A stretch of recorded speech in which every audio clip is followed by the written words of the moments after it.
2. 7. All right.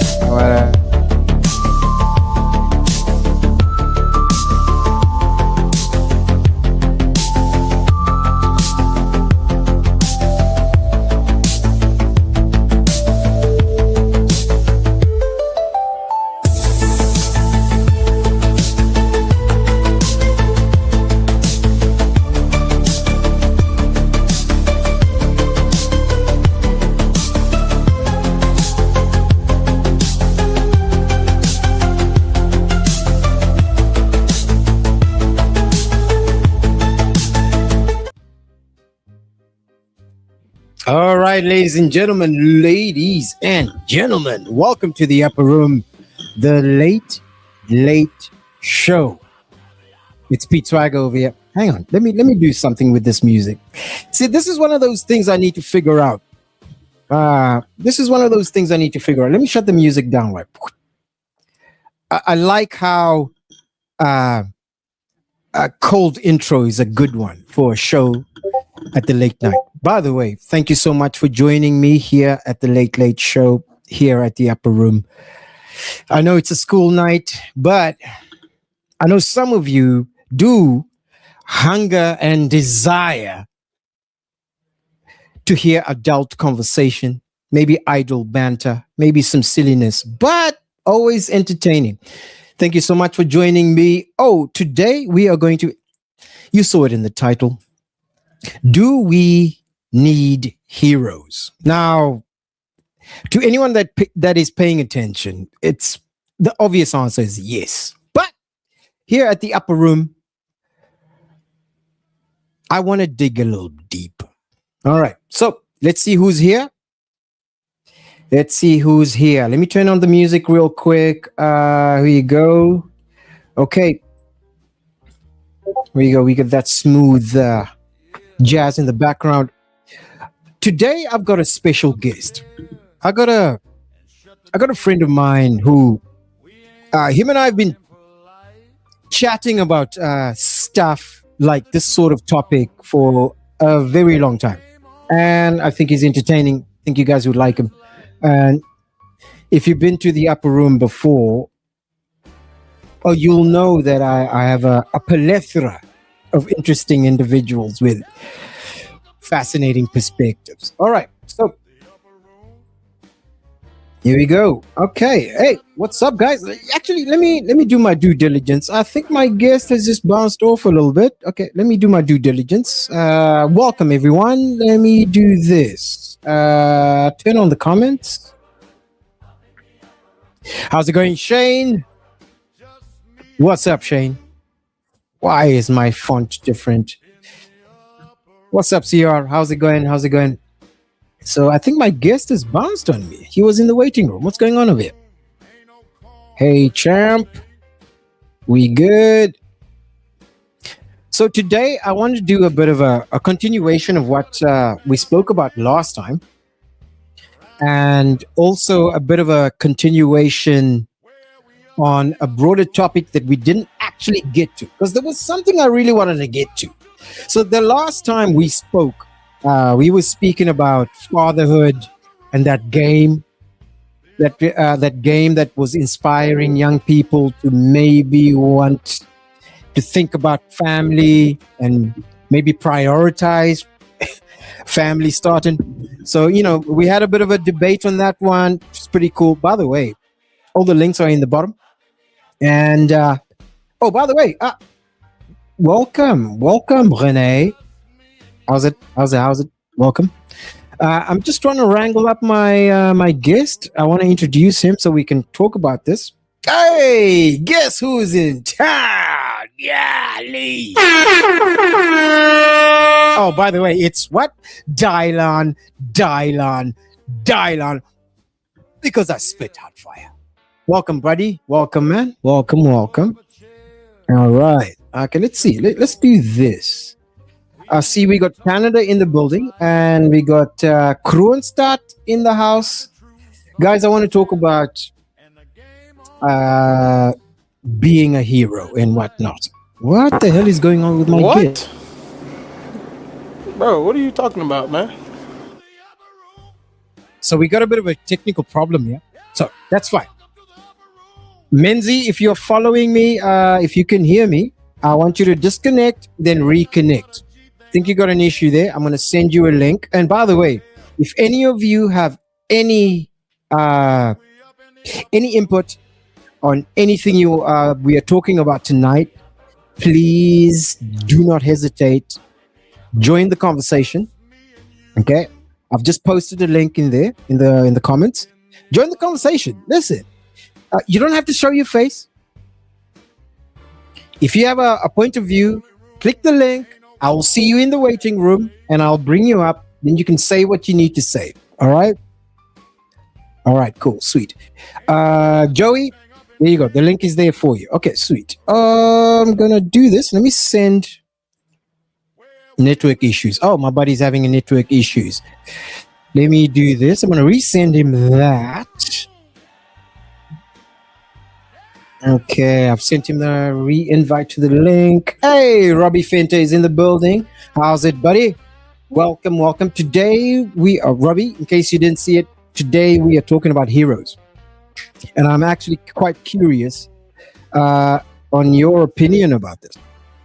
A couple of months ago, I put out a video. It was more of a rant. I was ranting about we need more heroes.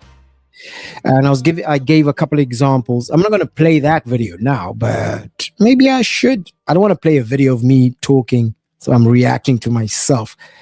But the situation is as such. It's obvious that we need heroes. However, what kind of heroes? Is there a specific kind? And I want to propose a position that we need those classic heroes, the unassuming heroes. This is the continuation of a conversation we had last week about fatherhood. We need those types of heroes too. We need sort of father figures, but also I do think that we also need, first of all, I keep saying heroes. What do I mean? Okay, what do I mean by heroes? Let's define our terms. Okay, let's define our terms. Okay, Joey. Okay, what do you say there, Joey? Yeah, you should have had Matt on. I am his hero. He could have given you some good perspective on what it's like to have a hero, role model. Oh, I tell you what, this is how I'm going to interpret what you just said there. And you're not wrong, by the way. You're not wrong, Joey. You're not wrong. But I'll take it as you trying to help me become a better person by having a better hero, right? A better role model. All right. Sweet. Okay. So I want to start off by saying, I want to start off by asking, do you guys have a definition of what a hero is? So I got a couple of questions here. And this is going to be, a lot of it is going to be back and forth. And by the way, a lot of it's going to be back and forth because I don't want to just rant here about my own opinion. This is the upper room. We're meant to discuss stuff. All right. Okay. Sorry, I'm being distracted here because my guest is stuck again. Like, what the hell is this? All right, Menzi. What I'm going to do is I've sent you another link. If you can't make it, don't worry. But yeah, if your browser is blocking that, don't worry about it. We can move on. There you go. There you go. I'm gonna do that. Oh my goodness. Okay. Kasmira, how's it? Welcome. By the way, welcome. It's been a while. Oh, we got Menzi over here. Let's do this, ladies and gentlemen. My guest. I should actually. Where's my guest? Here.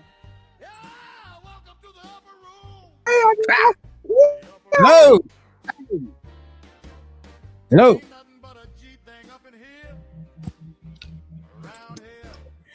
How's it, man? There you are. Oh, champion. Oh, all right. Let's do a quick sound check. Yeah, you're on stage. You're live. Welcome, welcome, ladies and gentlemen. Menzito, I didn't give you a proper introduction, but before we go forward, I want to ask everyone in the comments, guys in the comments, help me out here. Neither did my Uh, parents. Neither did my parents. I want to make sure that people can hear you. So, all right. So let's make sure that we can hear you. I got. Let's do this. Menzito, can you tell me about your hair food right now? Are you using any hair food? What is this? Because your your hair is very luxurious, man. What's going on over there? Okay, I'm trying to hear your sound.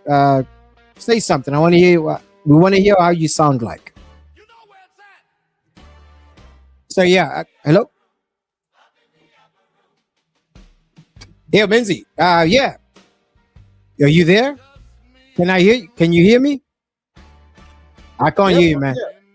Oh, there you are. Oh, shit, man. We're trying to figure out whether we can hear you.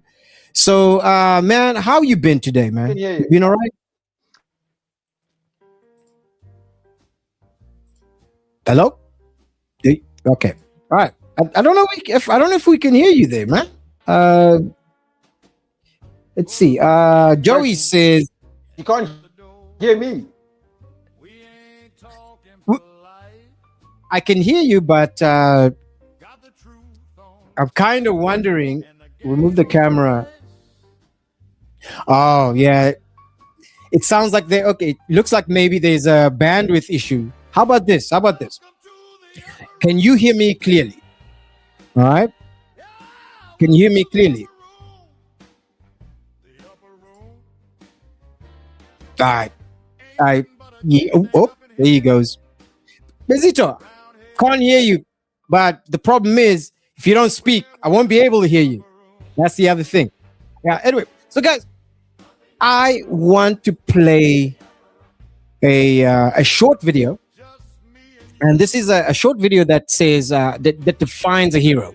I'm gonna see if I can sort out the sound between me and Menzi over here. But in the meanwhile, I want to play a video. Thank you for your time, by the way. Who else is here? Oh, Matt. Matt Dixon. Hey, how's it going, brother? Good to see you again. Let me do this. I want to play there's a video over here that I found just today that purports to explain what a hero is. Oh my god, let me do this. I can't hear myself. I don't wanna be yelling. I wanna add this. What makes a hero? What hero? Okay, Menzi. I'm gonna add you to the stage over here, bruv. But I still don't know if you can hear me. But it would have been great if we. Oh, let's do this. How's it, Menzi? You there?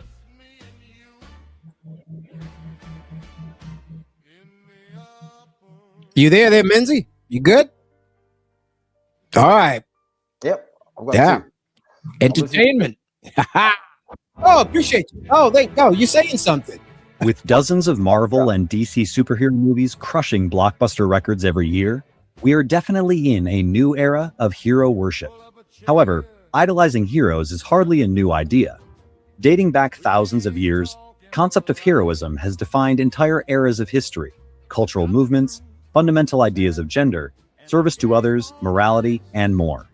Roughly 3,000 years ago, when ancient Greece was created. Before we go 3,000 years ago, what are you thinking so far, Menzi?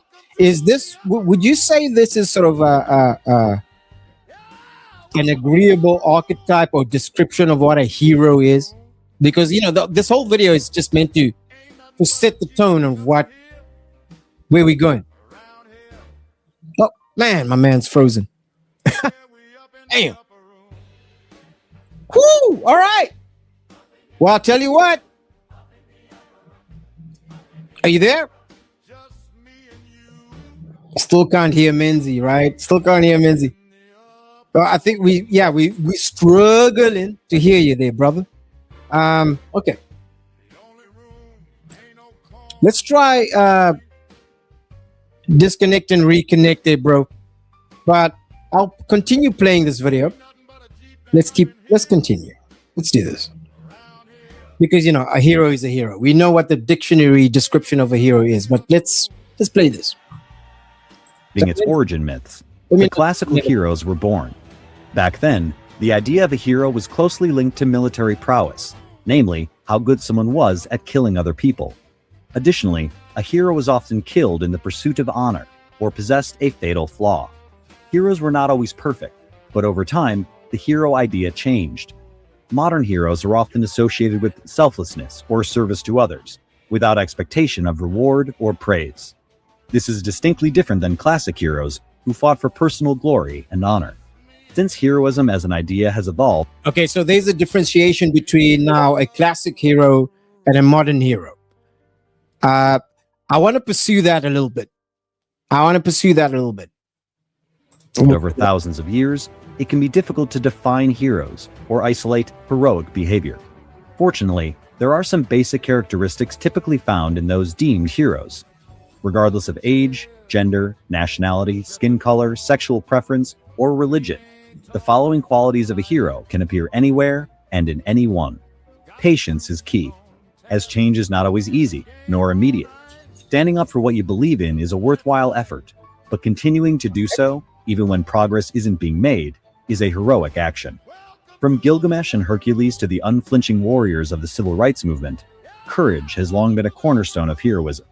Overcoming fear to charge into the fray, knowing that it may endanger your life, is inseparable from heroism. Without compassion for others, committing to a heroic path would be nearly impossible. Heroic compassion is a type of altruism that incurs a significant amount of risk to oneself. As a hero, you must be able to appreciate other perspectives, so having empathy will allow you to handle any situation you may face. Ooh, okay. Empathy may not... Okay, so there's been a lot being said there, right? Compassion and empathy, right? So I guess what this video is purporting to say is that compassion and empathy is sort of part and parcel of heroism. Heroism, all right. So, Menzito, I see you in the backstage over there. You can hear me?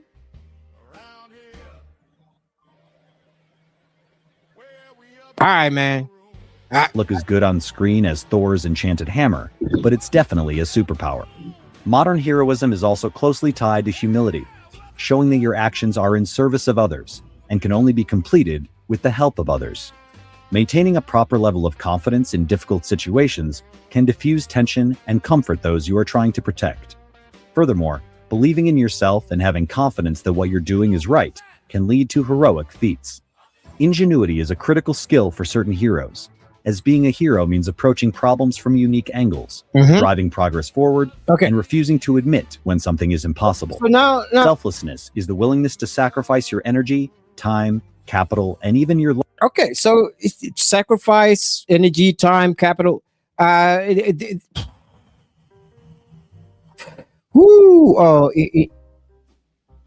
Ingenuity. Okay, what is the point that I'm trying to drive here? These are all sort of aspects we attribute to heroes. All right. Okay, well, let's lay the land. Let's set the foundation. I'm not sure if you guys agree with these descriptions or not, but I tend to. So you let me know. Let me know in the comments over here. Life, if it means helping others. With the help of perseverance and determination, great things can be accomplished. Never giving up is one of the most basic features of any hero, regardless of historical period or particular style of heroism. Integrity and honesty are the final foundational characteristics of a hero. Someone who is admired should have a strong moral compass and should be open and honest with those around them. There is not a single mold for a hero, nor is there a definite path to becoming one. That said, the characteristics listed here appear in countless heroic tales across the world. So if you embody some or all of these attributes, you may be on your own epic hero's journey. That's very interesting. He just said something that I think, Joey, you mentioned this. Joey, you said it depends on the circumstances you are asking what a hero is. He said that you cannot define a hero. A hero is defined by what he does within those circumstances. So a hero is not defined by circumstances. So it does not depend on the circumstances. So that implies to me, at least, that heroism is innate. Let me not say innate, but it's embedded. Hang on. So, I'm trying to figure out whether Menzito is going to be able to dive in. Oh, okay. He's restarting. It says that. Yeah, there's a massive delay, right? No, okay, I understand. Okay, cool. All right, so that's kind of the definition of a hero, or at least that's the basis of what I'm thinking about what a hero is. Now, and mind you, the reason I'm bringing up the topic of a hero is, well, it's a dense enough topic to talk about, which can carry on from what we were looking at on what we were talking about on last Tuesday and what we are looking at on Sunday. There we go. Now, I want to show you guys this. Hang on. Stop sharing. Let me do this. Stop sharing. Shocking one with a crocodile. There we go. All right. So now,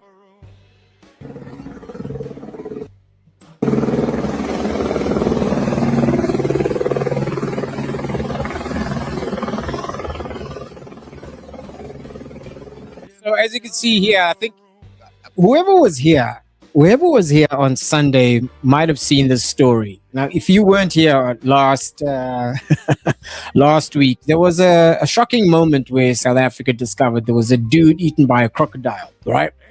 So he was was eaten up by a crocodile during a flood. But let's...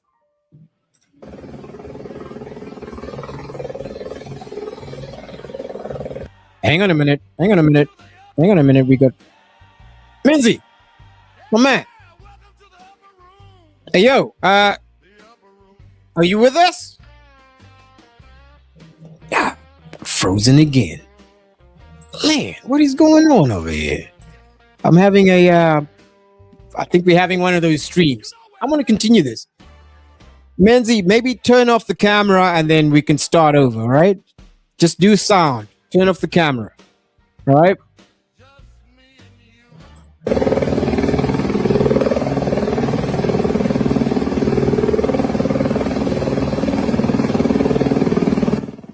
What I failed to show you guys last time was the actual police officer who went down into the croc. Here you go. That's the video I actually wanted to show you guys.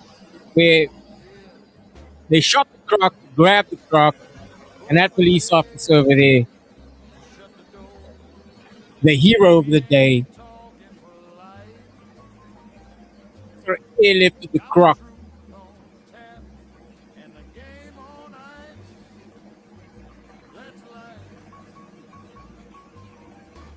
Now,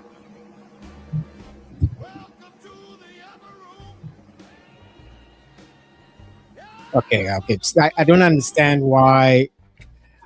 So I was... Menzi. Let's do this. Sorry about this, guys. Quickly.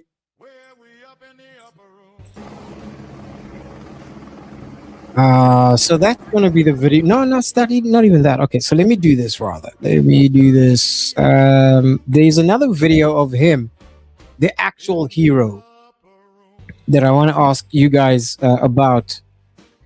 That's not it. There you go. So this croc made international news, right? A South African police officer has been deployed on a riverbank to retrieve the remains of a missing person. The only challenge is that the riverbank is infested with crocodiles. The video, which has now gone viral over social media, showed the acting national commissioner of the South African Police Service being airlifted along the Komati River in Mpumalanga you've province, seen where he this. secured You've seen this. and removed a euthanized crocodile from the riverbank.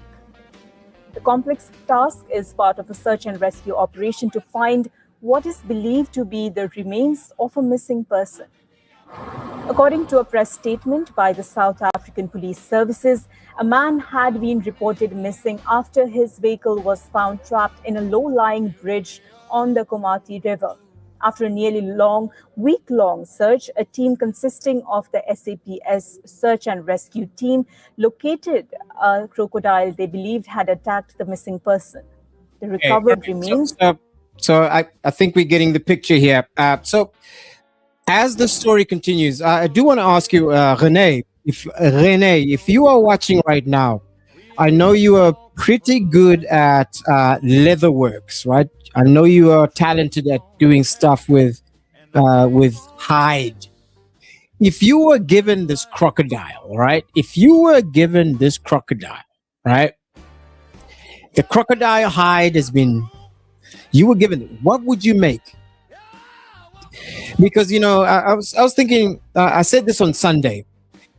If any member of my family was eaten by a crocodile, and that I had access to that crocodile, I would make shoes, a freaking laptop bag, a freaking belt out of that crocodile. Maybe some leather pants. If there's enough real estate, I'll make some croc pants with that crocodile. But yeah, one of the reasons I wanted to show you that video is because I do consider that the police officer that airlifted that croc a hero. All right. Now there was meant to be some back and forth definition of heroes and whatnot between me and Menzito, but let me play this. Let me ask you guys. I'll play this and ask you guys what kind of. And I did ask you, Renee. I'll put the question to you. What say you? You say you would make some leather chaps. Some leather chaps. Okay. And leather croc on the bikey. Yeah. I think that would be sort of tasteful. Put your name embedded inside the thing. Okay. So here's our hero, the guy who actually went and dived into the well, he didn't dive, he was lowered into a croc-infested island and dragged the croc out. A hero. There's questions coming after this. All right, in fact, let's take you live to where Ntlamulo Mabasa is, where the search effort continues for a 59-year-old Gauteng businessman who went missing after his vehicle was swept away while attempting to cross a low-lying bridge over the Komati River in Mpumalanga on Tuesday night. Police divers assisted by helicopters and drones have been combing that river with no success so far. Let's take you live to SABC News reporter Ntlamulo Mabasa, who is live to us, as I indicated, from that Komati River. And Ntlamulo, I don't know if there's been any movement since we last spoke. The helicopter had still been hovering, trying to search, in particular, those trees around there. Any movement? Do we now have a deployment of those drones? Has there been any success yet in terms of finding anything in those dangerous waters? All right. So, okay, maybe I'm belaboring the point here. I'm sorry. I'm delaying the time over here because I'm trying to get Menzito on board here. Because, yo, Menzi, can you hear me? Hello. All right. You don't have the camera. Can you hear me? All right. That's a problem. Okay. That's an issue. Sorry, guys. All right. Hey, late night Tuesday. What do you do? Thank you, Crisalda. Thank you once more. Yes, there has been movement since we last spoke, Crisalda. At the moment, they seem to have been done with this side of the river. The chopper seems to have been going to the other side. The man was reported to have been missing, or rather reported to have been swept away by water in this very same place where we are, which is behind us, Crisalda. Good morning, Captain. Morning. Please talk to us. Ever since we started with this search, which was on Tuesday, today we are on day 5. talk to us, for someone who maybe might have started hearing the story maybe a few minutes ago, why is it difficult to trace the man? Morning, yes, yeah. Now, as you can see, we are at the Komati River here in Komati Port at the low water bridge. The gentleman drove off the bridge, and when he got out of the vehicle, he was washed away and swept away by the river. As you can see from the footage that you already have, the water is very strong flowing. It's very fast flowing. The other problem we have, we're in the low veld, so there are a lot of crocodiles here, there are a lot of hippopotamus here. And also, if you have a look at the river, you can see it makes a lot of islands. So that's all that contributes to making it much more difficult to search for someone than if it was just a normal. Yo, listen, if I ever go missing, if I ever were to go missing, I would like there to be a guy with a hat like that searching for me. You know what I mean? Because because of the crocodiles and the hippos, and we had to use Yeah, helicopters certain to help with the search. and there are other We managed to see a lot of crocodiles, and we saw a lot of hippos with the drones. What the helicopter helps us a lot with, as you saw, as the helicopter goes over, the downdraft opens up the reeds. So if the person had been lying, they can the easily spot the downdraft person. opens up the reeds. With Hang the on. helicopters that we've had, and Okay, and helicopter, is already in helicopter. Mozambique. Just a second, Captain. We seem to have lost connection with studio. Let's try and get back to them because we really need to talk to you about this. We actually Televisions talking about the vehicle. Okay, sorry guys. I'm trying to find the part where he's talking about what was in the already content in of the Mozambique. crocs. just a second, Captain. We seem to have lost connection. With the helicopters that we've had and the searches that we've done. My God. Okay. Here we go. Hello, Menzito. You there, brother? Yep. Oh my God. Okay, there you are. Holy crap. Okay, I can hear you now. How you been, man? You good? Are you there? All right. What's happening? Talk to me. Ah, there you are. Huh? Champion. See, now you're frozen again. Okay. Talk to me. I'm gonna put up a poll over here. First of all, tell me this. Do you agree with what's your definition of a hero? Do you agree? What do you think? Where are you? What? I can see you. Wait a minute. Wait a minute. I can see. Okay. Give me a second. Give me a second. Give me a second. Give me a second. All right. 1 second. All right. Let's do this, man. All right. Let's do that. Well, give me a thumbs up when you're ready backstage over there. What a show. What a show. Okay. So what I'm trying to get at is here. Matt, you said there are heroes all around us. And I was showcasing this cop because he's one of those heroes who is not the epitome of what I'm trying to suggest here, but this is okay. Menzi, this is not going to work. All right. Okay. It's past. I don't know. Okay, cool. I'm going to keep it bumping. Let me keep it bumping. Didn't you just this exactly on Sunday? Yes, I did on Sunday. This is for better context there, Joey. Thank you very much. Appreciate it. I'm sure you saw this one. Here we go. Let's do this. Mpumalanga, Human Rights Fund, Crocodile. It's the guy I actually wanted to talk about. Give me a moment. 1 second. Stop that. Okay. Now,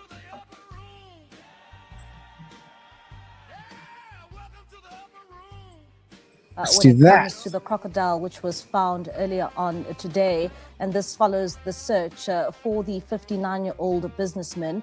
And it's understood that looking at the statement there from the police being released by Mpumalanga police, and of course, I think we are Here battling we with that go. connection No. when it Just comes to move. Nhlamulo Hey, Mabasa. that's the Of guy. interviews where we also saw the There's search. something I missed Today on marks the Sunday fifth that I day of didn't the search. say. Take us through to what happened then. to where we are right now. Because from at the back, where we are right now, we can see that there's a bag there that seems to have human remains. But take us through to what happened Okay, first from of the all, search there's a to couple of where things we I are wanted to now. mention on Sunday that I didn't get to. All right, there was a lot of distraction on Sunday, but the bag over there, she says, contains human remains. All right, so now what we are watching here is the cop that dragged the body out of the croc, placed it in a bag. In the background, now we're watching the news report. So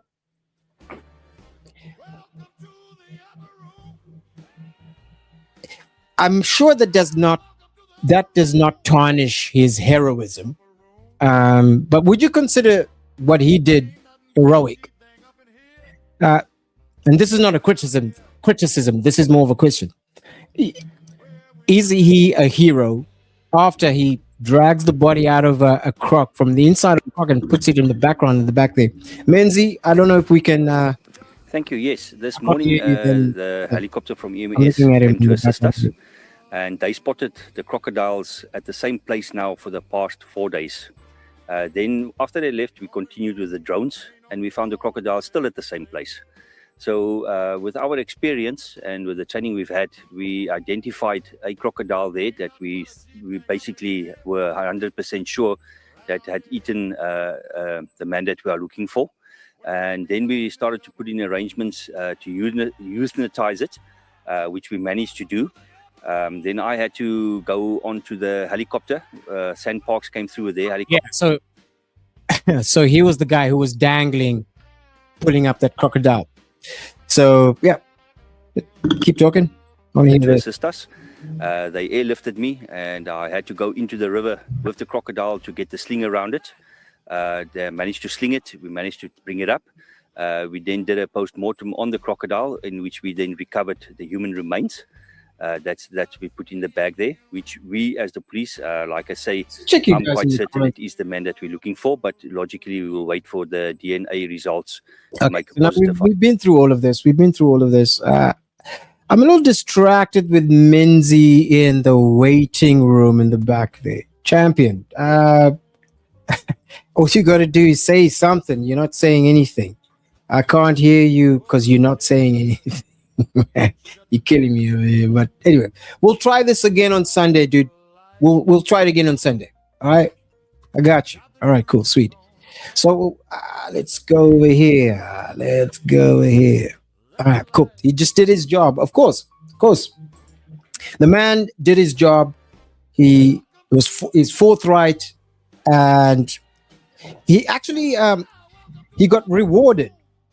He got rewarded for doing this job. Commended. There we go. Identification. Something he's When we did do the post-mortem on the crocodile, we found about 6 sets of different crocs and the slip-slops shoes that the people were wearing. So that was also inside the stomach of the crocodile. So I can't say why those were there or why he ate them, but it shows that. I'm glad he did his job. But it's kind of I guess maybe he's honest by saying he can't say why crocs ended up in a croc. But I found it interesting why he said he can't say why crocs ended up in a croc. This was what, 6 pairs of extra shoes.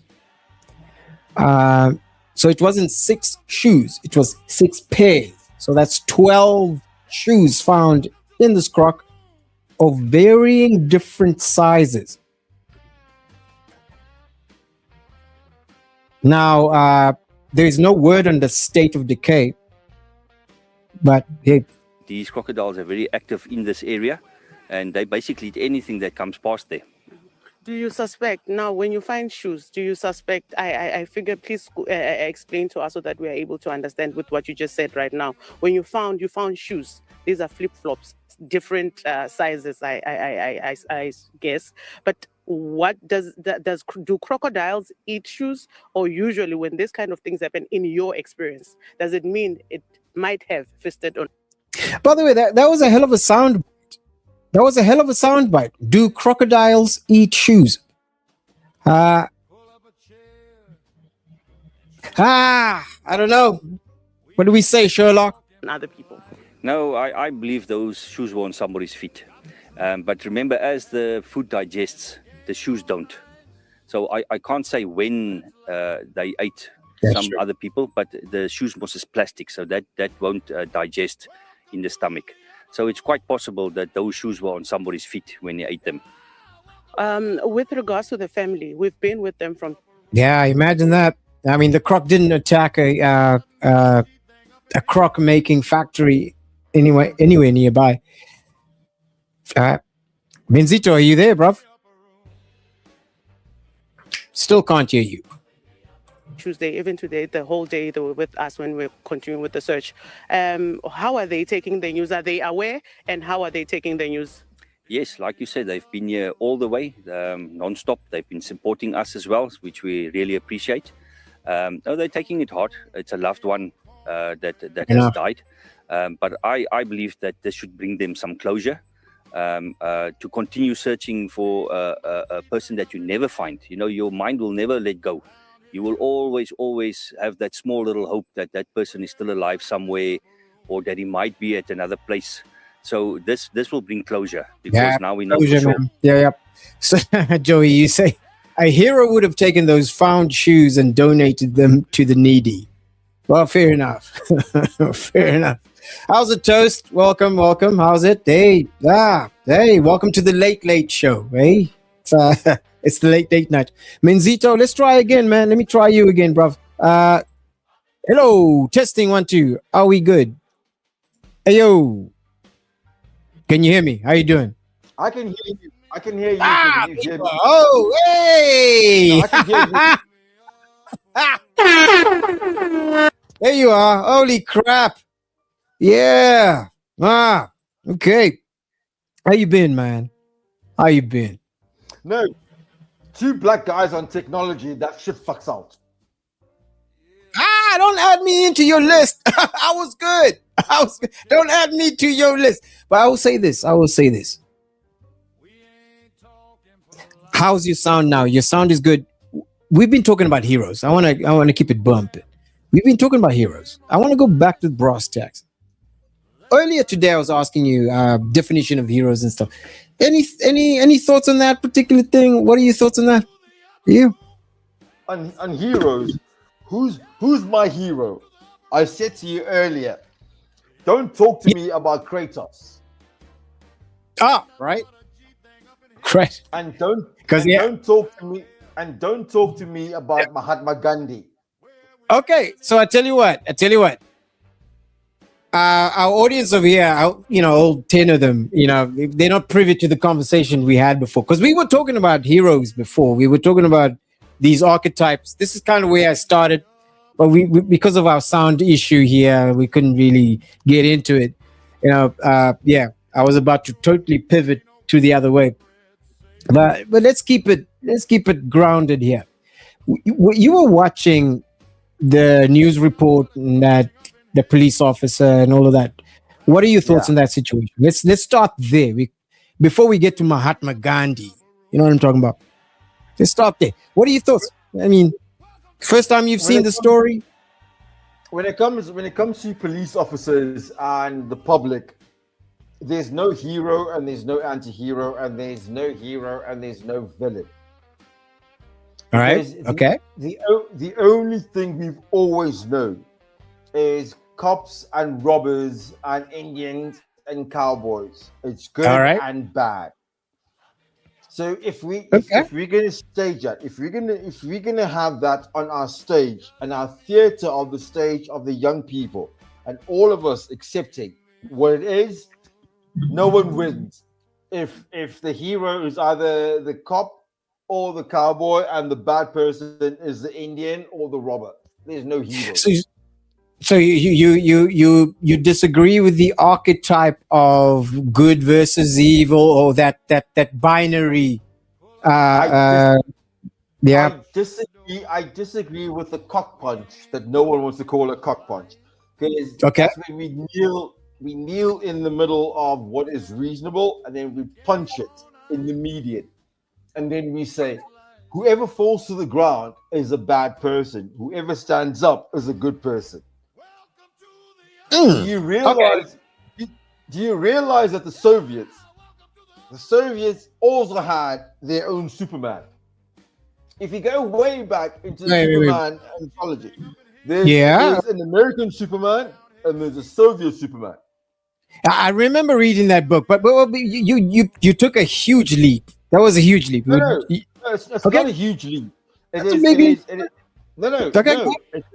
the same noise. It's the same noise that we water down the noise, and we think it's just a fog. When we think that the noise is a fog, we can actually blanket ourselves from the shit that happens from the left or the right. Okay, all right. Tie that back to Soviet. I'm waiting for you. Tie that back to Soviet Superman, because we're talking heroes here. Do we need heroes? What's a hero? Is there a good hero, bad hero?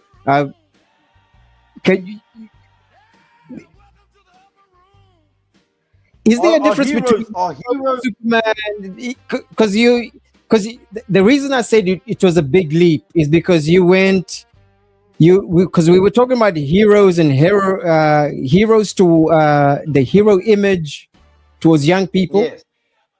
And then you went all the way to Superman. So I'm assuming that Superman is a proxy for a hero. No. Because he's the Übermensch, yeah? Not a proxy. Superman is not even Superman is not Übermensch. Übermensch is Iron Man. Tony Stark. Right. Übermensch is Iron Man. Okay. Tony Stark only finds he's only God when in the middle of the Caucasus and the Kazakhs and in the middle of what used to be a proxy war between the East and the West, and he has shrapnel flying through him, and then the only person who can actually save him is Pakistani. Oh, sweet mother of Christ. It's Pakistani, Afghanistan, that area. You're talking about Iron Man 1. Iron Man 1, that first. Yeah. No, but the region was called the death of empires. Okay. Historically accurate. And that's what happened. Okay. All right. So I like the distinction that you're making between Übermensch and because I can see these are different type of heroes. Superman is inherent, like almost by the mere fact of the yellow sun. Whereas Iron Man is not like some sort of doesn't have celestial. It's just intellect, and hence. But here's the thing. So what takes over Superman? Lobo, the intergalactic bounty hunter. Okay. Right? And you've got General Zod, who actually exists on the same principle. And then with Iron Man, there are other people like Batman. Why is it called Batman? Why is it Iron Man? Why is it all these people? Ant-Man. All these people that are linked. They are intrinsically linked to the core of the planet. Man, Superman, man. Right. Lobo just rocks up and he's like, oh, my name is Lobo. Norman Rad. Norman Rad, I'm the Silver Surfer. Okay, fuck. Right. There's no man involved. For the audience, real quick, Menzi, because I know Lobo, you know Lobo, but we got people in the chat who have no idea who Lobo is, right?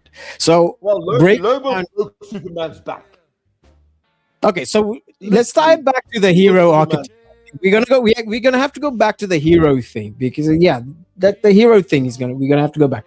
Okay, so Lobo with Superman. Would you say Lobo is your sort of heroic archetype? Then would you say? Would you present? Let's put it this way: 1976. And why? Yep. Muhammad Ali and George Fraser, the Rumble in the Jungle, 15 rounds. Lobo wins 10 of those rounds. Okay. All right. So he's that. Lobo wins 10 of those rounds. He's not the guy. He's just the guy who understands where to punch. Okay. All right. So question for you. Question for you. Yes. I hate questions. Look, we can talk comic books forever, but I do want to bring it back to this way. If you do not mind, real quick. So what are the attributes of Lobo, would you say, that are the heroic, apart from the ability to kick everyone else in the DCEU's ass? Like, are there any attributes about Lobo that you would want to teach your son? Not a single one. Okay, so then okay. No. I'll tell you this, because the Christian is skewed in such a way that if I'm not teaching my son how to be like Lobo, then I'm not teaching my son how to be like Wolverine, because Wolverine is also an anti-hero. Wolverine is not your typical hero. So Lobo and Wolverine would drink the same alcohol. Lobo would last longer. Wolverine will recover faster. Yeah. Okay. So man, I'm struggling to tie that back down to solid advice, or at least insight into life itself, because the question, the prompt of the entire show is that, do we need heroes? I tend to say we agree. We need heroes. And earlier our conversations, we defined what a hero is. We spoke about, I think the video articulated what the things that we would desire from a hero, loyalty, sacrifice, or are we talking about the ability to do that which others would not be willing to do despite the circumstance? So we're talking about attributes that are transferable. I'm sorry to cut you off, but your video actually lost out on certain things. Are you willing to be a hero based on what your calculable loss is? If you know what you're going to lose in becoming a hero, no kid will become a hero if they knew what they had to lose, because loss is a different concept that is later down the road. If you knew what being a hero was when you're a young child, and someone told you that, well, you have to be a hero, but you can only, between yourself and gravity and the bones that you have, your bone structure, the skeletal structure, if you can actually lead 10 buildings, but you can only take the impact of 4 buildings, are you leaping 10 buildings to save someone? Yeah, a hero would. I'd imagine a hero would do something like that, because it's beyond your physical capability. No, the hero does not understand the mathematics of what they're doing. If the hero thought that the mathematics would even out, then yes, everyone's a hero. But if the mathematics are deleted, if it's a negative response to the mathematics, no one wants to become a hero, because not a single person wants to be a hero that actually ended up in a wheelchair.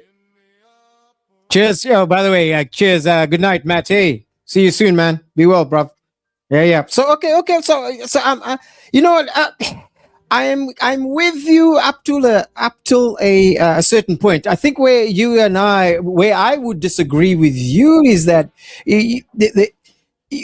I guess you're quantifying heroism, meaning maybe it's the example, but it's physical ability. You're tying it back down to physical.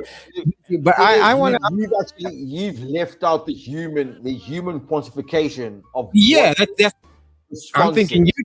But go ahead, break it down. What you've done with heroism is you've left out the part where the human being takes the pats on the back for being a hero.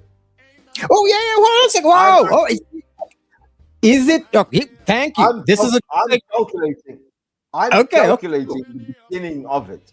You're right. All right, cool. So hang on a second. Hold that thought. I got a question for you because you said something important there. Because I agree with you, but there is a question. But before we continue, we got Recon over here. He says that's a total contradiction of what a hero is. Heroes act beyond normal comprehension. No, retards and dumb people act beyond comprehension. Heroes calculate. Not a single hero. Every single graphic novel that you've ever had, the hero knows what the probabilities are. Mm-hmm. The one hero who acted at the least probability stake was John Constantine. John Constantine knew he was going to hell. When Constantine cut his wrists again, he actually understood what a 00 is on the level of the devil. So he was done. So he committed suicide. He committed suicide before, but he committed suicide again to actually get someone else who actually committed suicide. So he understood what the 00 was for himself. It's not normal comprehension. All heroes know sacrifice. You say sacrifice, because he willingly. Okay, well that's analogous. That's analogous. I think there's a follow up.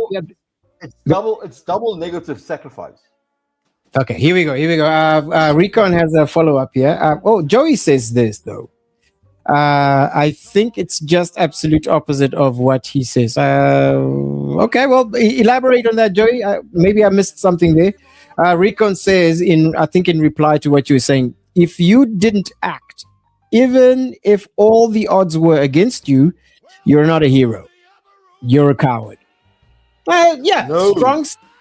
If you didn't act, if the odds were against you, if the odds were against you, it's a Kubiyashi Maru. If the odds were against you, you got nothing to gain. Damned if you do, damned if you don't. Lose. You can't be a hero if you got nothing to lose. Okay, well, hold on a second. Wow, let me push back against that a little bit. Because now, I think this is where the dichotomy becomes. Because I get what Recon is saying. If you didn't act, even if all the odds were against you, you're not a hero, right? You're a coward. So that's almost definitive. It's defining, right? It's not that you're a bad person. It's that in that moment, all the odds were against you, but you didn't act. So therefore, you're a coward. As opposed to if you did act, even though so it's not a judgment call. It's definitive. What would you say to that? Here's my thing, right?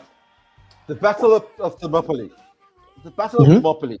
Yep, 300, right? 300. Yes, the Battle of 300. Word. Battle of Thermopylae. If the 300 did not choose to fight,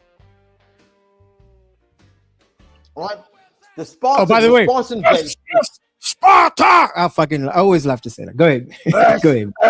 Sparta. So if the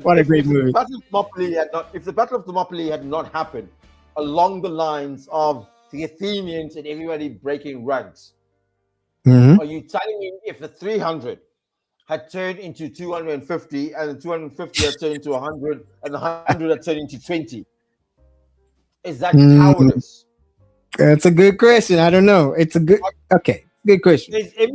Every single time, the notion that if good people fail to act in the face of badness or evil, then they are complicit. Oh, no. Wait, are you making a statement or are you countering? Because I don't think that's what Recon did. No, what Recon says, it actually feeds in to that weird space. But it does only. Yeah, but hold on a second. It only feeds into that space if you're already a coward. No. If you're negative about what courage is or effort is, right. In the same way, I can call Charles de Gaulle. I can call Charles de Gaulle the largest coward in the World War II. Charles de Gaulle was a coward, because how the fuck did that guy actually survive, become president of the forces, and then become president of a reunited France? Where the fuck was he? Where the fuck was he when everything was happening from some second, from Belgium all the way? Yeah, you got pushed in. I mean, maybe it wasn't even his choice. But yeah, there's another. There we go. It was not his choice. Solid point. He might have been, he might have been in Algeria. Could be. All right, Joey says a hero does not calculate at all. They act. I think he's countering your point there. A hero does not calculate at all. They act morally, selflessly, and without hesitation. I mean, I can agree with that. I think what you're saying and what he's saying can coexist at the same time. Right? Go ahead. There's no morality in how a hero acts. There's no morality, because I will tell you why there's no morality in how a hero acts. Yeah, you're gonna have to break that one. Okay, so let's just put this down. Here's a hero standing in his front yard, right? Mm-hmm. He now knows that he has to go back and fight, but his mother's bringing him food, and his sister is actually sexy enough for him not to actually consider this incest, but he thinks his sister is sexy enough. That's the example you're gonna go for. You're gonna go for that one? Right. His mother brings him food. His sister brings him water. His cat is chasing a rat or a mouse in front of him. That mouse or that rat can't fight, but that cat can easily kill it. Now the moral standpoint is all around him is balanced besides his feet. That cat is larger. The cat is larger than that mouse or that rat. Yes. Always wait for that rat to be actually grown and have a fair fight. That's the moral balance. It doesn't exist. Oh man! You will always allow that cat to eat that rat. He will always allow himself not to touch his sister's boob, and he will always allow himself. He will always allow himself to say, he will say thank you to mom for the food. Okay, cool. Menzito, how do we balance that morality? As humans, how do we balance that morality? Yeah, I think that's the big question. That's the big question. You guys in the chat, Menzito asked a good question there, guys. By the way, we in here an hour in. We had some technical issues in the beginning. You guys tell me in the comments, hey, what do you guys think? You enjoying this format? Let's get go. I order them for the next year or month. I will answer every single thing. Peter knows. Sweet, I got you. I appreciate that. Okay, so we got Saint Struggler in the building. A new long-time listener. Oh, hang on. I gotta pay you some respect, big dog. Okay, so he's Saint Struggler says. The classical definition of a hero is someone who is exceptionally virtuous, right? Being good at something and winning victory. The contemporary definition of a hero is self-sacrifice for others. Hang on. What Saint just said. Yeah. What Saint said is the most amazing thing, because no one wins victory. Victory is never sought. All right? The Buddhists said a very simple: victory is never sought. Victory is attained at a later date. Napoleon. No. Go ahead. No. Victory is never sought. If you go to Genghis Khan and you go to Kublai Khan and you go to Shang-Chi, you go to all these people. Victory they is wanted never to win. sought. No. Okay. Maybe I'm complete. I'm confused. The thing is, victory is attained as a balance. It's a balance of if you lose too much of it. Mm-hmm. If you lose too much of the effort to the other person, that is victory. That's what the Buddhists always said. The Buddhist mantra is, I shall not vie away from danger. But if within danger, I can actually inflict as much loss on that person for them not to fight to try to find me. Interesting. Then I've Yeah. attained my peace. Okay. It's my walkway. It's a victory. And that is why the Statue of Victory has got wings. The Statue of Victory has got wings because it has to fly away from the field. It does not linger. It does not stay there.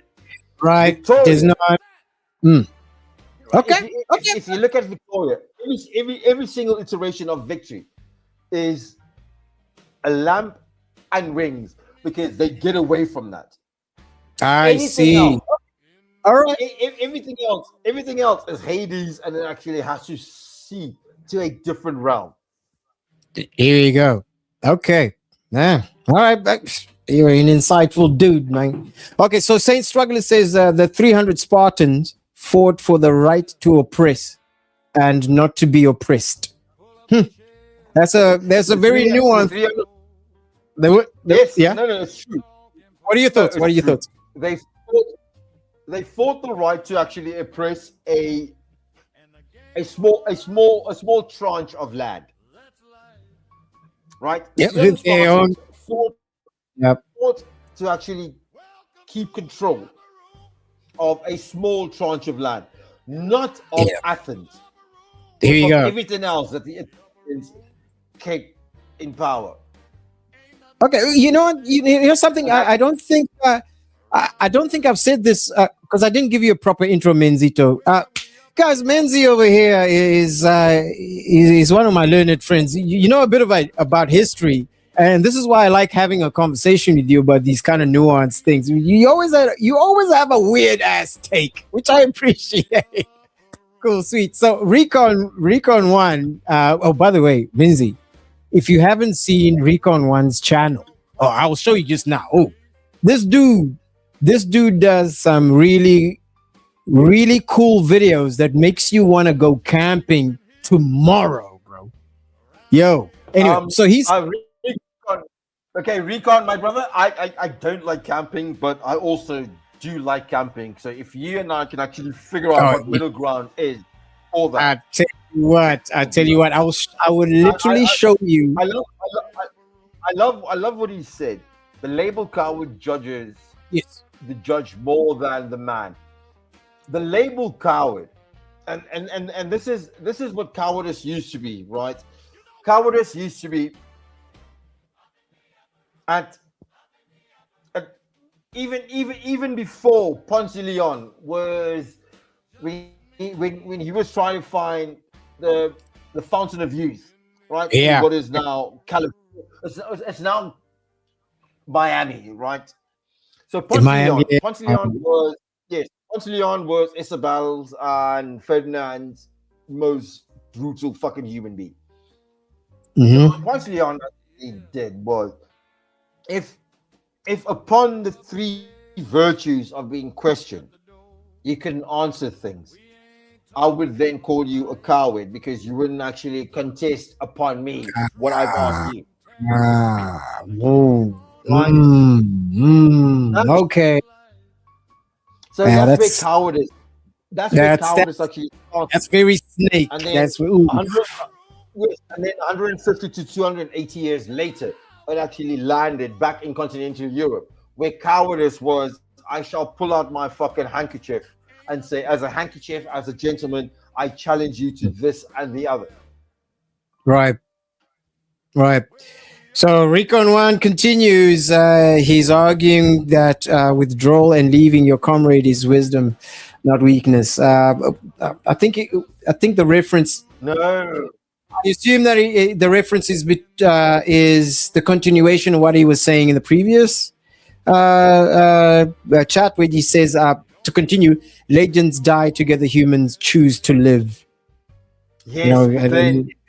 Okay, Recon, can you please tell me at what point, and tell me if anything between the 4th century armies that actually constituted the world of conflict, how many people were your comrades and how many weren't? No, at that point, no, At that point, Okay. you had no comrades. Mm. Camaraderie is from the is 1888. We learned the term camaraderie in 1888, not before that. So before every this, single it was thing just else, yeah. Okay, interesting. Interesting. before 1888, every single thing was what we call mercenary, because it was merchant. Mercenary is merchant. It's Okay, it's a merchant, gold yes. value. Yeah, it's merchant for a gold value of a soldier, and that's how we actually had mercenary corps helping the United States become the United States. Mercenary corps actually helped Marco Polo's uncle. All right. So here you go.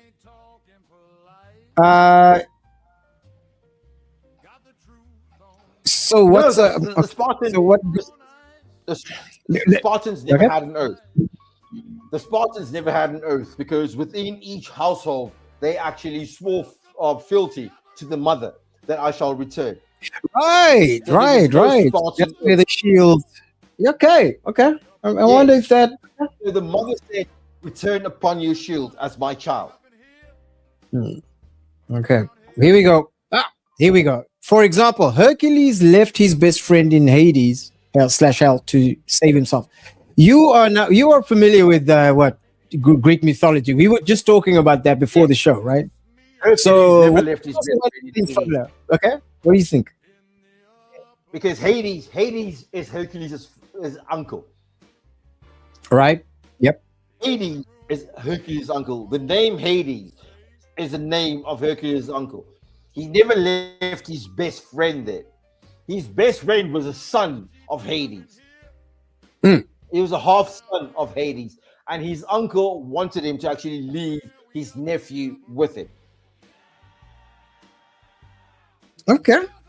He never tried to save himself. The one person who tried to save himself was Jason with the Argonauts. Not Hercules. Yeah, he did. I remember, man. By the way, that was a great movie. But did you see? I'm assuming you've seen that movie, Jason and the Argonauts. That Howard Harrison thingy. Here's the worst part about it, right? So the fleece, the golden fleece, it actually circulates with Percy and everybody else, and Perseus and everyone else. It's not from a Herculean time. It's actually a Sisyphean time. You know, Sisyphus. Yes. Yeah. Actually, it was created from a Sisyphean time. So the moment that the children of Gaia and Atlas actually fought against their father, they released things. And hang on a second. Yeah. Hang on a second, because I know Saint Struggle has something to say about that. Something to say with regards to Hercules, but I want to address this. Yeah, Recon says, here's where I'm at. You and I take a warrior's oath to back each other and battle, and you decide to bail when the odds are against us. You might be correct facing the odds, but you betrayed an oath. Oh, so okay, I get what he's saying, because there's two things at play here, right? There's your word is bond versus what actually happened. Go. But word was never bond. Word was never bond in the same way that when Zeus and Athena fell in love, Zeus said he will love Athena for all eternity before the children were born. And do you know what? Zeus fell in love with the girl, and Athena turned her into Medusa. Oh, okay. Damn. So then, but doesn't that say? But doesn't that read?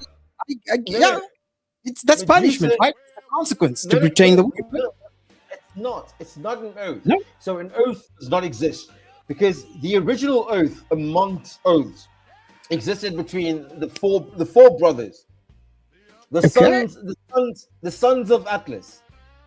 The four brothers, the sons of Atlas, actually had a proper bond, right? And that was an oath. That was an oath that their mother actually said they should swear an oath. But the only oath she actually said was to keep their father restrained because their father wanted. But here's the thing, Menzi. I want to bring you back, Menzi, because I want to bring you back to this. Just one step back. You're not too far off. But here's the thing, though. What we're trying to get at here is not so much the minutia, and I don't take too much offense to that word. The detail of the historical accuracy of what it was. Who's we're talking about oath. You know, as defined, independent of any mythology. Oath.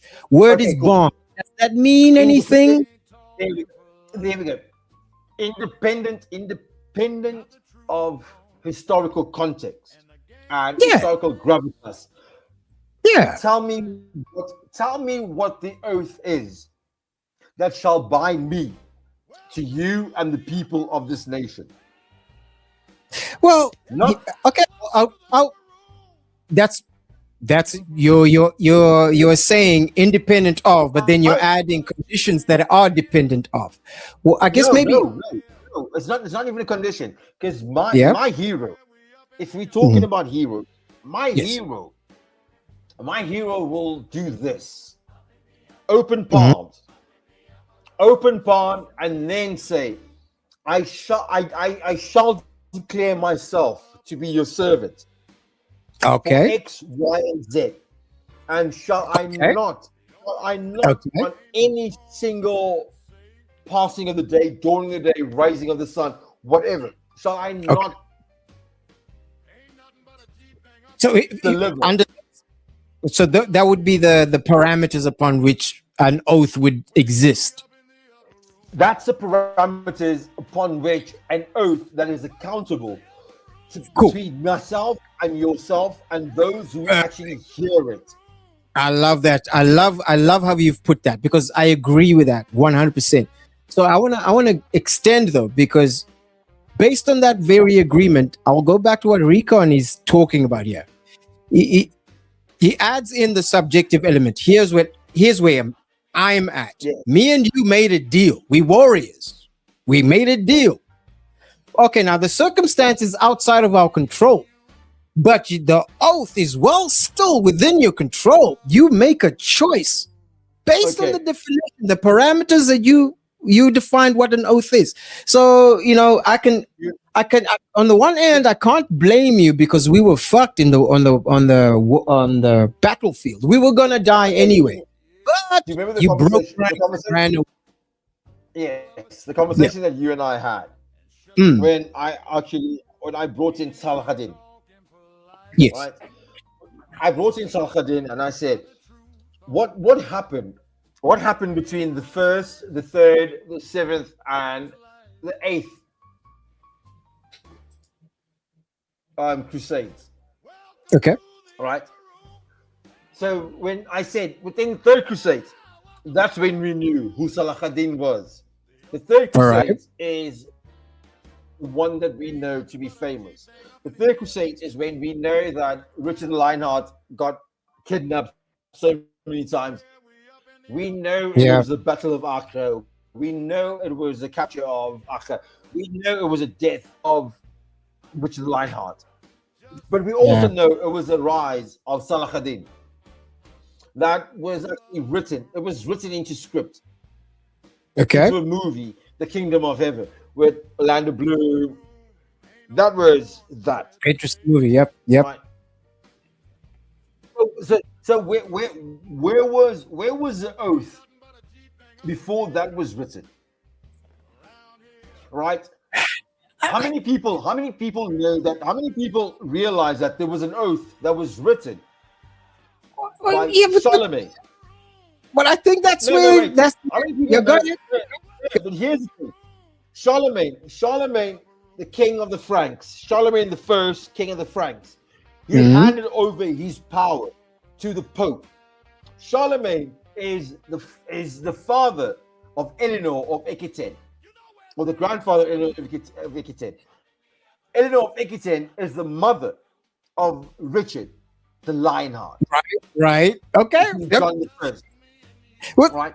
But here's the thing: if then we want to talk about odes and yes, things that are written in prospect. But what's our retrospect? We've got a black guy in the United States who calls himself Charlemagne the God.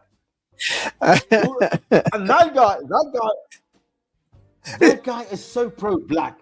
He doesn't realize that he's named himself after the guy who actually created what is white Europe. Okay, all right, fair enough. Yeah, I think he probably doesn't know his history and he's betrayed oath. No, right? The thing is, he found a name that he thought was sexy, but he never understood what Charlemagne was. Charlemagne handed over all his power to the papacy. Hang on a second.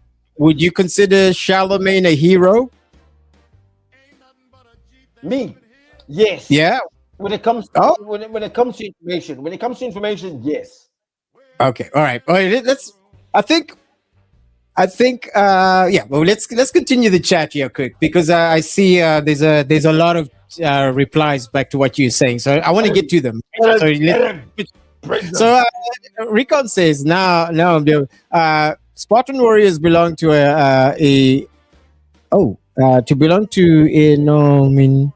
basic units of a phalanx. They and military oath. There we go. Okay, we go. We're going back. We're going back to the objectivity of an oath as opposed to no matter whose family. Okay, I'll tell you what. Let me do this. Let me finish here. Yeah, let me finish what he's saying. Yep. They took the military oath to not to desert. They took a military oath not to desert their ranks or comrades, essentially a vow of loyalty and collective discipline. All right, so I'll continue. I think you still continue here. There we go. Okay, Saint Struggler says, I think you're confused. The friend in question. Huh? I think you're confused. The friend in question is a pirate whose wife had died, and he enlisted Hercules to take her back from Hades. The Hades glues them to chairs, and Hercules stands and leaves. Okay, we'll leave that one there. Yeah, okay. Well, listen, Menzi, I think we'll do a historical history. Come join me on Sunday, man. At the Sunday lunch, we can talk about history and what. We can watch all this. Joey says, "Leave for yourself. Speak for yourself, Menzi. My word has always been and always." And will always be my bond. Oh, fair enough. It is in life, it was in the Marine Corps, and it will be forever. Which is there's an interesting theme. There's an interesting theme. Go ahead. Here's my thing, right? Good. Joey, I will say this, right? I used to. Peter might not know this, but I've said this a couple of times. I used to function in a space where no government was allowed to function. The spaces on the African continent where kids were being slaughtered, where villages were actually being burned. I worked in those spaces. I had no brotherhood like you had, Marine Corps. I had 4 people I worked with. 4 people. 2 of them were from Uruguay, 1 from Italy, and the other was from South Africa. Those were my brothers. And the entire African continent was my family. Because what we needed to do was to undo the unjust that actually always happened on policy. So when things happened on the African continent, and people said, I've taken an oath to do X, Y, and Z, I would then end up in the DRC, in the Central African Republic, and I was there with myself and my friend from my brother from Uruguay. When shit hit the fan, we had to run in different directions. We had a compass. The only things we kept to ourselves were a fucking compass. No phones, just a fucking compass. Run to the furthest part. As when you know that you've crossed the border of a conflict zone, then get extraction, X4. You guys had X4. We never had X4. We needed to actually call people. And 10 people, 15 people. And it would take us 8 weeks, 9 weeks to get to where we needed to go. But I understand what you're saying. Fair enough. Okay. I like this. Awesome. You know, I gotta get you guys together because you guys have actually interacted before. You know, you guys are always back and forth. I remember you were in the comments, Joey. You were on the show. Yeah, you guys would be interesting to. You guys would love each other, by the way. You're both crazy as hell. When I was in the comments, Peter, you've known me for years. And you've known me as a shadow in bars because that's all I did. I was a shadow in bars. Yeah. No, I was entertaining and yeah. The thing is, it was always trying to snuff out a certain thing. Right? It's not snuffing it out, but it's elbow grease. But it's almost a rhythm. It's almost a rhythm that actually can write stuff. When you said to Louis, remember when you said to Louis, "Oh, you can do stand up, and I will help you doing your stand up." Yeah. And Louis came to me. He's like, "Peter wants to actually help me with stand up." I'm like, "Yes, do that." Because I'm like, there's enough darkness in how we exist. Yeah. Yeah. By the way, Louis is hilarious. But this is a bit of an inside baseball. Oh, I forgot to. By the way, I appreciate you too. By the way, appreciate you too. So we are 1:30. I want to sort of think about landing the plane, but this is a good conversation. I want to keep it going. Joey, in completion of his previous sentence, he says, and I believe the same for every one of my jarhead brothers and sisters. Well, yeah, there you go. Go ahead. And here's the thing I want to say to Joey. Yeah, go ahead. The world might resonate on this weird reverberation of your commander in chief. And if your commander in chief is that person that people don't trust, tell you what, Joey, I met people like you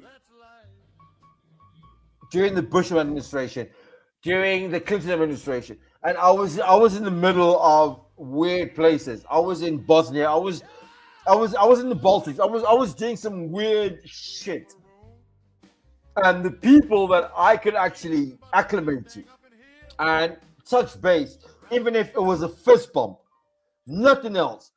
If everything was sounding against us, if I could fist bump a person who said, "I've got you, brother," the majority, 90%, even 95% were Americans.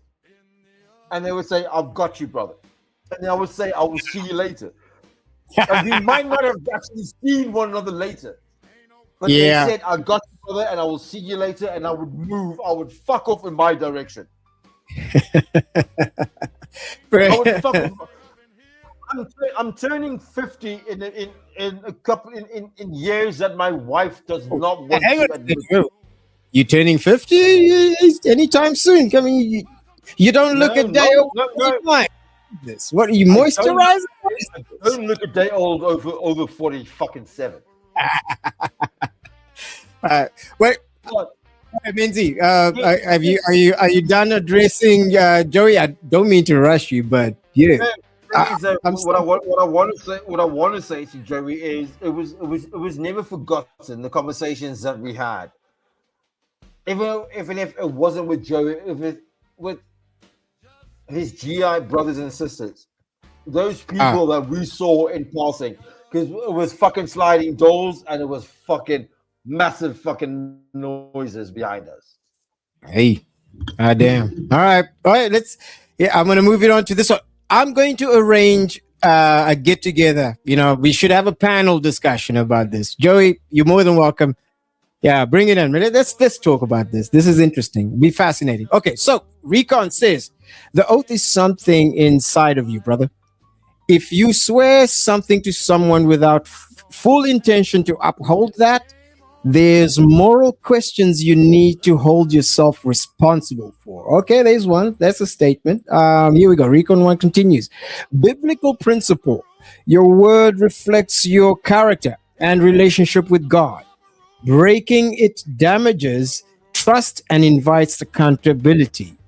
Better to speak simply and follow through than to make vows. Okay, fair enough. Wait. Go ahead. What are your thoughts on that? So, yeah. Can I just say, Jerry? We have many words for God. This one, that one was for Recon. From Recon. Recon said that. From Recon. So, yeah. Recon, we have many words for God. When I started running around trying to save the African continent, there were 52 countries on this. There were 51 countries in this continent. Dang.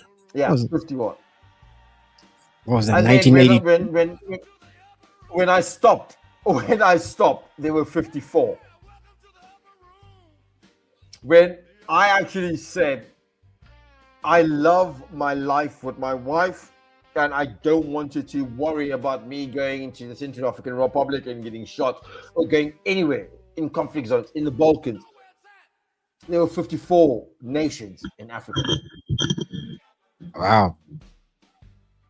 The last time I saw an African state being formed was after I cried my tears out when John Garanga died. When his plane flew into the Ugandan mountains. He had sat at my mother's office. John Garanga had sat. Yeah. Pardon my ignorance. Who is that? I guess I'm an idiot. John Garanga was the fighter for South Sudan. But Okay. He did not want South Sudan he didn't want a secession agreement. He wanted a semi-autonomous state. Would you say that guy fits within the hero archetype that we're talking about? He be considered a hero? Yeah? He was my hero. Okay. Omar, to a point, because Omar al-Bashir believed things that I wrote to him when I was 25 years old.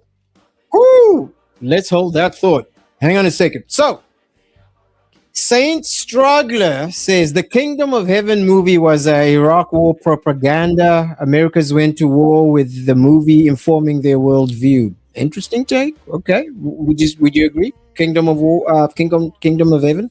Would you say? I think he's talking about a different movie. Okay. All right. We might be talking about a different movie. On Sunday, sorry about that. On Sunday, by the way, on Sunday it's more movie centric, more pop culture centric. I'm going to bring up that movie. I'll go take a note of that. Let's discuss it a bit more.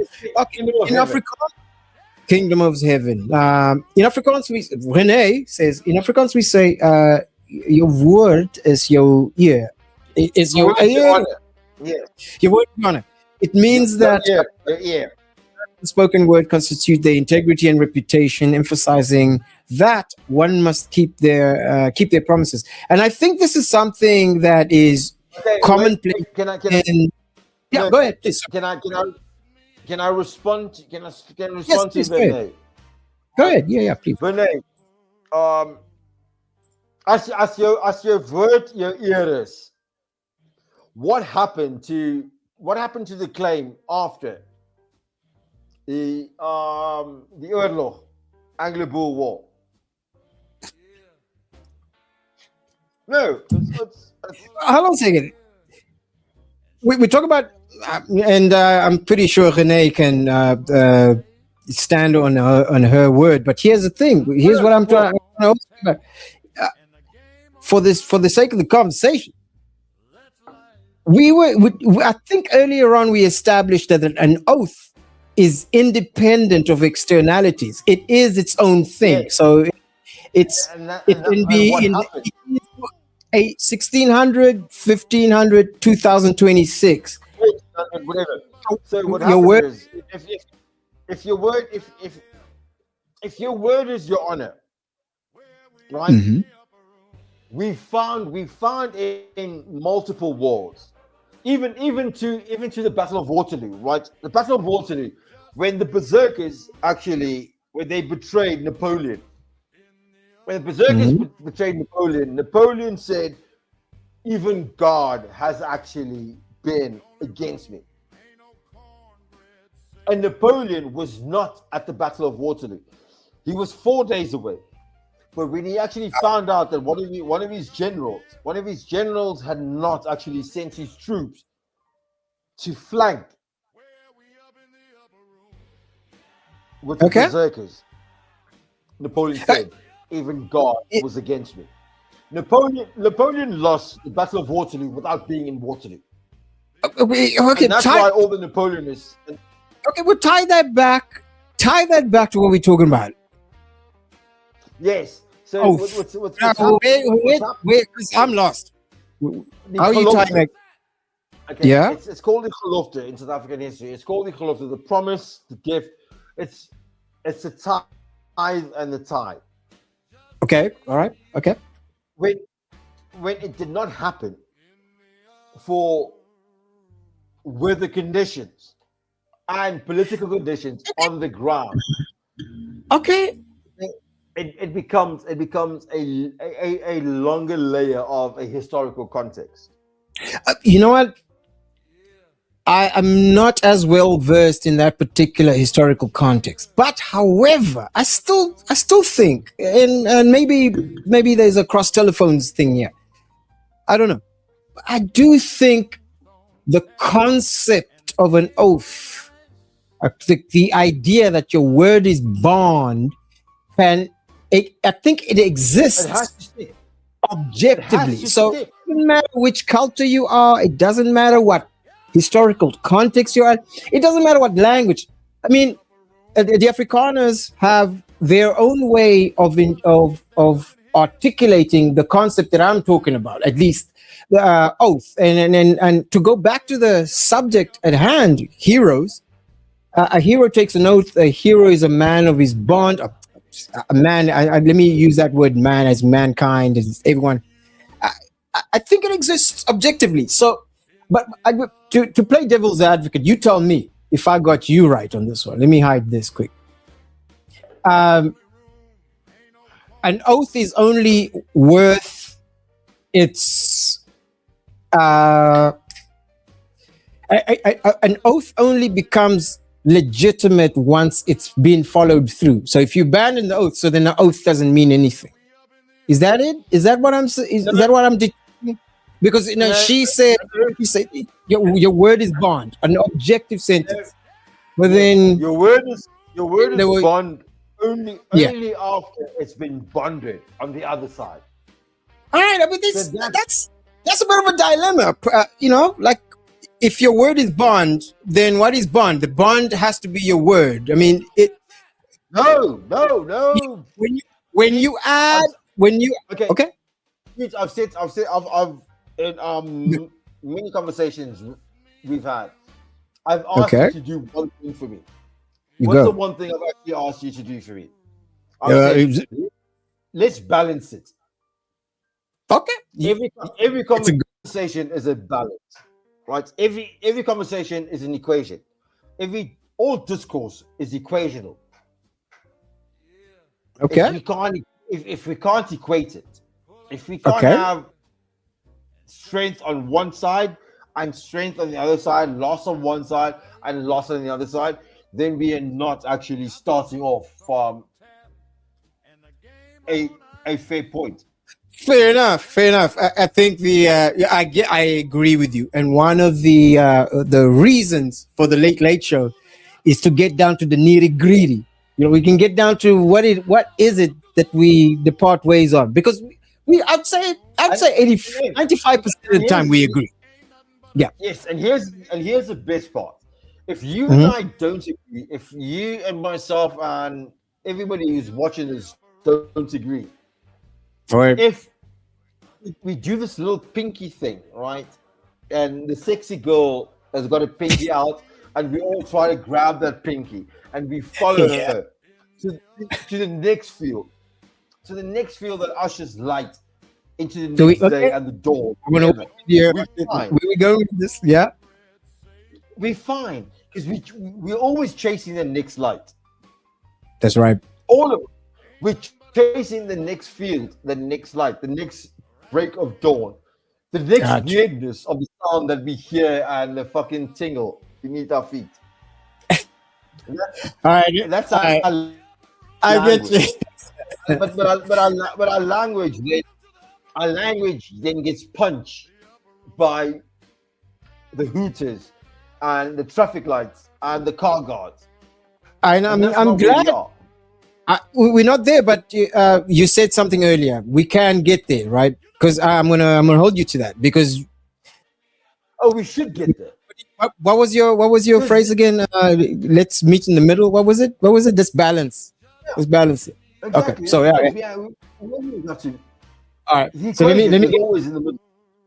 Okay, cool, sweet. Let me get to these comments. It's always in the middle, my man. All right, cool. Let me get to these comments. Okay, there's a lot of stuff here. There's a lot of stuff. I hope I didn't miss too much here. Man. Okay, here we go. Classical. Man, did I go too far over it? Man. Okay, you guys are killing me. Okay, so Recon one says, I think this explains our divide in this debate, brother. For some, an oath is mere words that fades when the shit hits the fan. Oh, how did I get that? SHTF. For others, it transcends human ears. Well, okay, I guess maybe there's two states to hear that. I can hear. Okay, what do you say about that? Can we ask him? Like, I please tell me where it actually is for you. And if it is, honestly, if he can tell me where it is for him, then my ears, and I believe that the ears of many shall listen. Gotcha.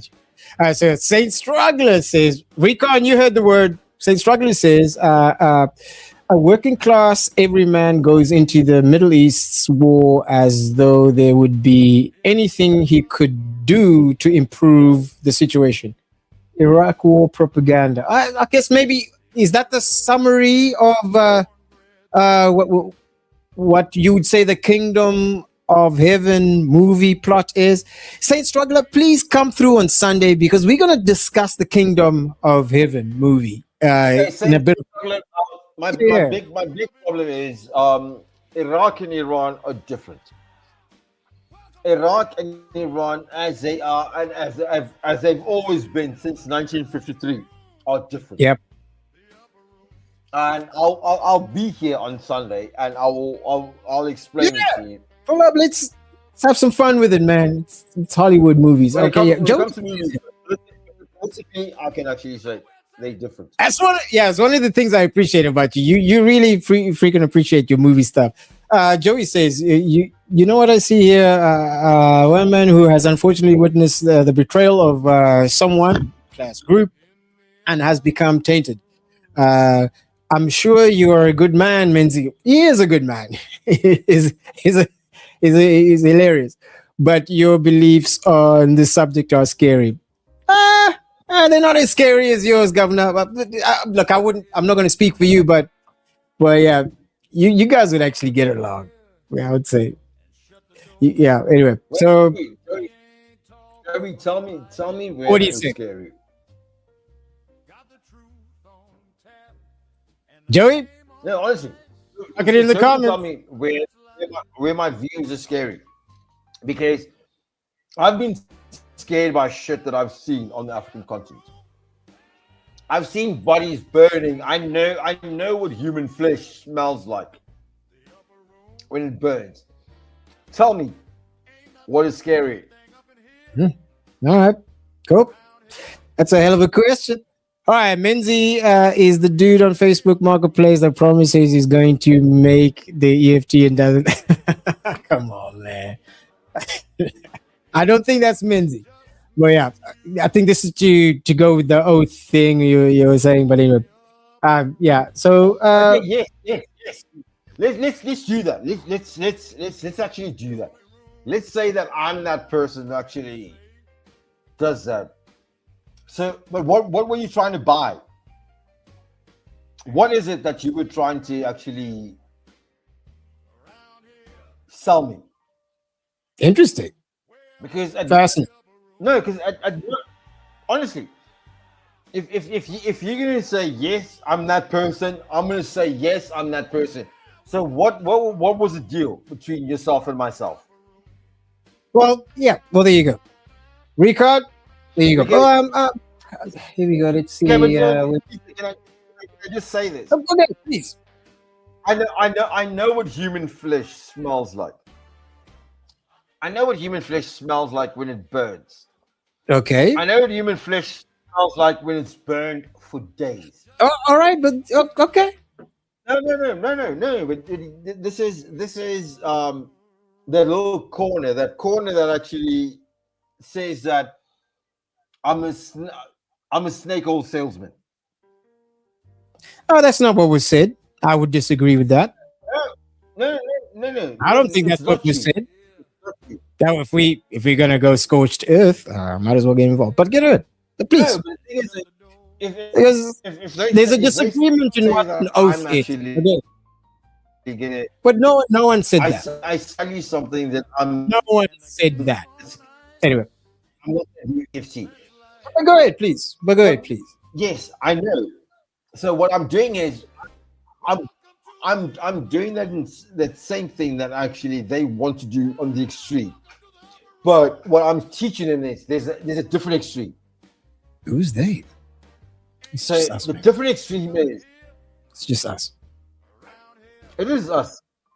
But the two gentlemen actually that said Menzi will actually ask for EFT. I'm like, cool. It's half ground. We've already established that there's a disagreement on what an oath is. There's a different take on what an oath is. Would you agree with that? All right. But look, I don't want to get in between here, but no one said you were sales. Yes, but here's the thing. I never took an oath as part of a military organization. The Navy. Okay. I never took an oath to do that. But I took a simple concept of saying I shall travel the African continent to make sure that the armaments, the guns that are sold on the African continent can be traced back to African governments, not to conflict zones. Right. So in doing that, I managed to track guns that were sold illicitly to African regions. I'm hearing what you're saying here. If you could allow me maybe to thank you for stopping me from going. Yeah, I'm sorry. I want to maybe correct me if I'm wrong. My interpretation is that by what you have done, by virtue of what you have decided to do for years, go up into conflict zones and endeavor to make a difference, risk one's own life. You know, you know what the smell of burning flesh is like. Likely not pleasant, but you know what it is. You put yourself there, and I think if I were to put myself in your shoes in that circumstance, I would take umbrage to someone telling me that somehow my commitment to a certain thing is questionable, merely because I disagree with one's definition or one's subjective definition of this concept of oath. Maybe I look at it differently. Maybe I don't even accept the circumstance. Right? Oh, okay. Did I go too far? Did I go too far there? Did I? Maybe. No. You've nailed it. Oh, did I? Okay. The reason why I dropped my head is because you nailed it. All right, thank you. So Menzi, yeah, go ahead. That's why. Let's get open and landed. Okay, good.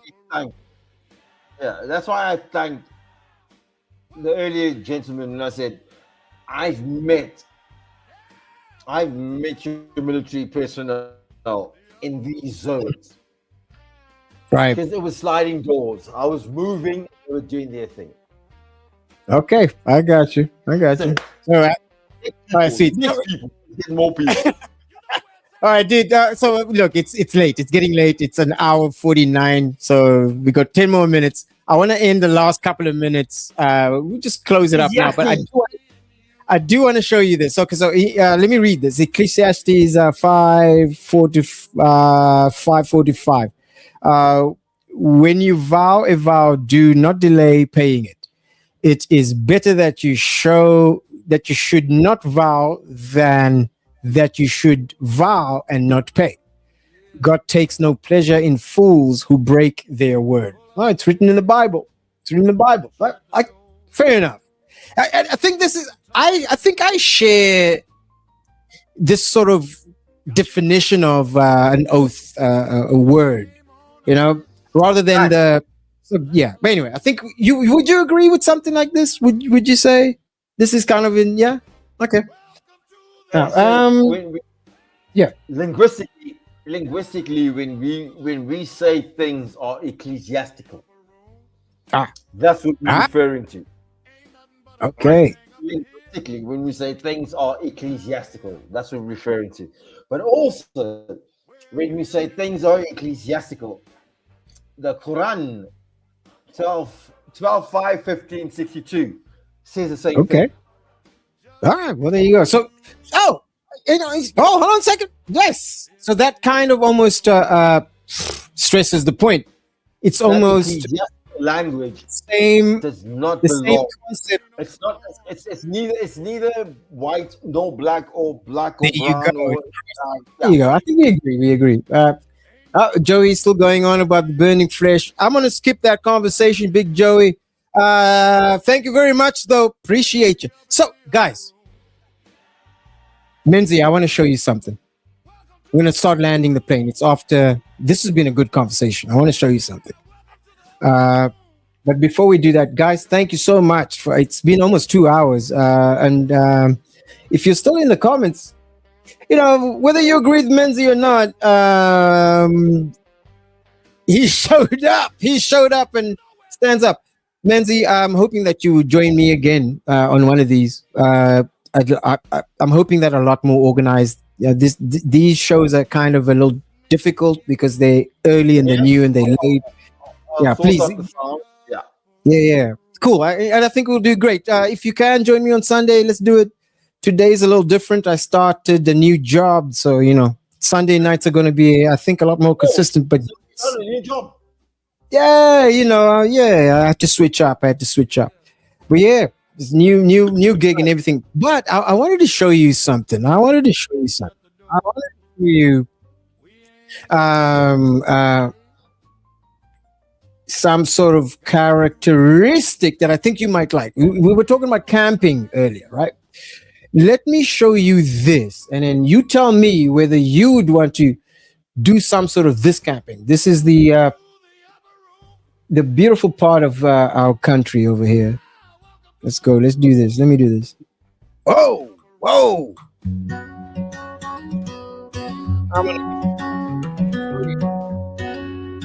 No.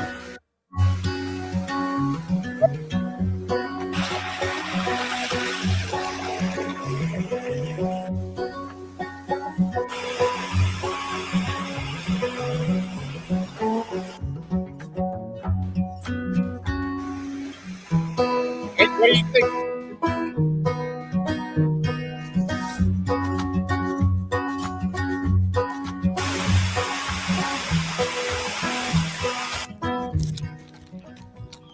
Yeah.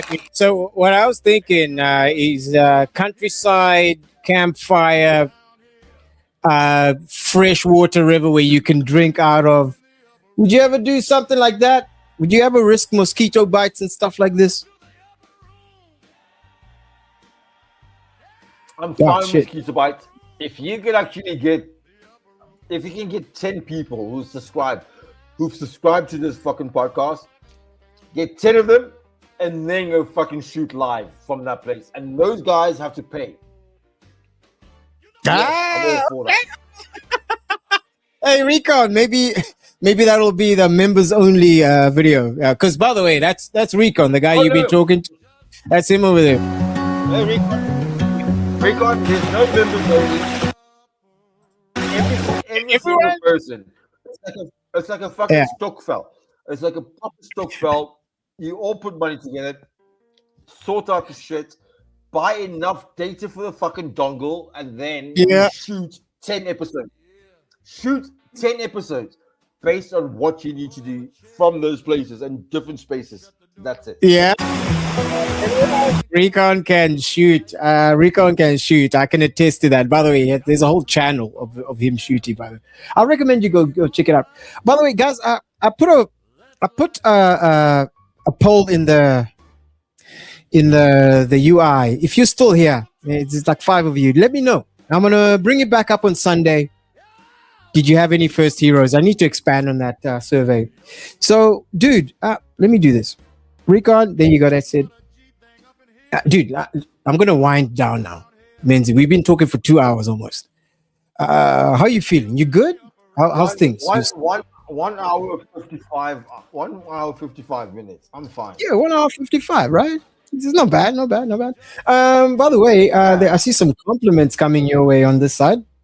He says, Recon 1 says, respect for holding your ground, Menzi. Hey, there you go. Yeah, this is the thing. Yeah, there you go. Let me do this. Menzito holding his ground. Yeah, this is the thing I appreciate about Menzi. I mean, we've spoken for numerous times over the years on these kinds of topics. You know, we've gone philosophical, politics. Why? It's really cool. The thing I like and I appreciate about you, it's like you're always, I said this to you before, you always have these odd and bizarre takes, in my opinion, but I wouldn't say that you are bizarre. It's just you substantiate them. And that's the thing that makes you fascinating and compelling. Maybe some people might find you scary because, you can actually articulate your point of view. But I don't know. But yeah, Menzi, it would be an honor for you to come back on the upper room. Yeah, come on, man. I shall be there. But fuck y'all. I'm gonna do this shit. Yeah, demonetized. God damn it, you bastard. All right, you're killing me over here. All right, so Recon, thank you, man. Guys, thank you for sticking around and having a chat. I know it's a school night. You guys got a late night tomorrow. Yes. Thank you. Yeah, go ahead. By the way, next time we can actually have a proper list of what we talk about. Yes, 100%. 100%. I think we should have a list of what to chat about. Peter, you've not spoken about your industries. No, I have not. But winter is here. And your industries are the most enlightening, especially when it comes to political. Okay. Cool. I got you. So let me land it here, guys. It's almost 2 hours. So Kevin, thank you so much for coming through. Renee, Joey, dude, I appreciate you, homie. Appreciate you. Thank you so much, man. I appreciate you for coming through.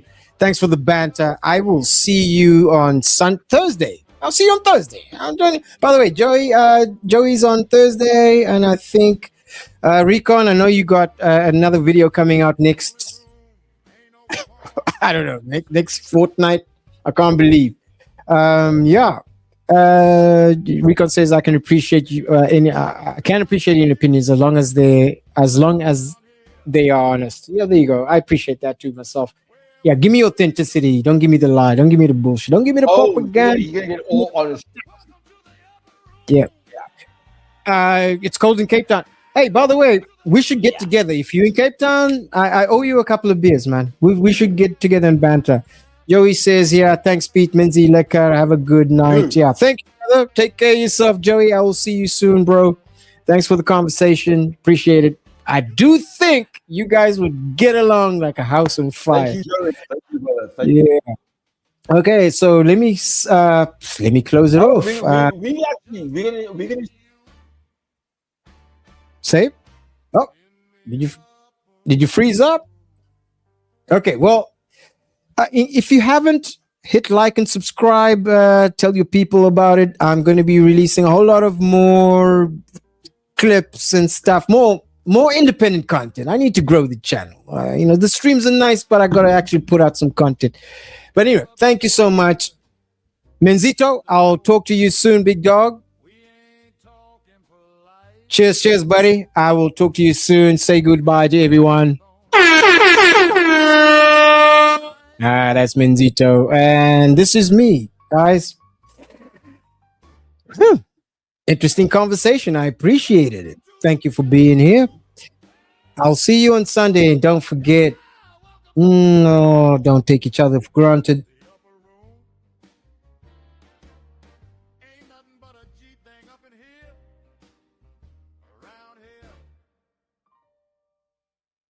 Where we up in the upper room.